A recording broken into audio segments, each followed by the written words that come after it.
Bonjour, je me prénomme Marie-Claude, j'habite donc à Balbigny, j'ai 75 ans, je suis retraitée déjà depuis quelques années.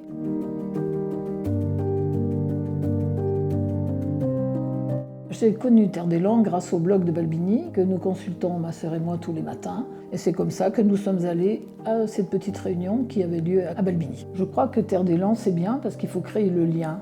Et je crois que justement, Terre d'Élan permet de rencontrer des gens, des Balbinois que l'on connaît, à qui l'on dit bonjour, mais pas forcément avec qui on discute. Il y a vraiment le sport ensemble, on s'échauffe pendant presque 20 minutes avec un coach qui nous explique des mouvements simples et qui nous explique le bien-être. Voilà, vous allez faire ça, mais ça va étirer vos bras, vous allez faire ça, les muscles voilà, vont travailler. Après, éventuellement sur la santé et donc les repas. C'est vrai qu'on peut faire des repas simples, plutôt d'acheter une pizza toute faite, c'est quand même simple de la faire soi-même. Mais ce qui est sympa, c'est l'échange même après. On a toujours un petit moment où on discute de ce qui s'est passé et c'est quand même, je trouve ça quand même très agréable. Ça nous fait une activité et vraiment on apprécie. Je trouve que ça nous bouscule un petit peu parce que sinon quand on est retraité, finalement on a tendance à procrastiner. Ce qu'on ne fait pas aujourd'hui, on peut très bien le faire demain ou après-demain. Et je crois qu'il faut se booster un peu, il faut y aller.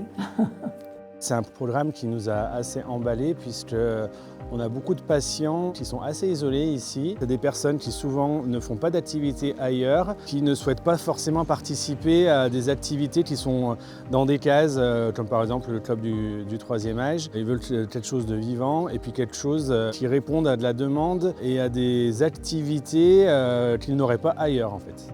Le retour des seniors, il est immense puisqu'ils sont vraiment très content de participer à ces ateliers. La seule question pour l'instant qu'ils se posent, c'est la suite. Nous, ce qu'on constate depuis l'ouverture du programme, c'est que le groupe il s'est vraiment soudé. D'ailleurs, maintenant, ils arrivent de plus en plus tôt, puisque l'activité commence à 9h30 et souvent à 9h, quand on arrive sur le parking, ils sont déjà là, parce qu'ils veulent juste se voir. Le programme Terre d'Élan est né de cette envie de se rapprocher en fait, des personnes âgées et de leurs envies et leurs besoins.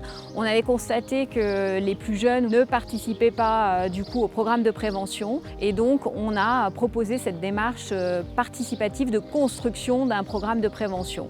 Alors ce qui m'a marqué en fait, c'est que les porteurs de projets d'emblée ont été très moteurs. Je trouve qu'ils ont eu une facilité à mobiliser des partenaires, à mobiliser des personnes pour pouvoir engager cette démarche de prévention sur leur territoire. Pour le programme Terre d'Élan en 2026-2027, l'idée c'est vraiment de partir sur 4 nouveaux territoires, des communes, des CCAS avec lesquels on va engager cette démarche participative.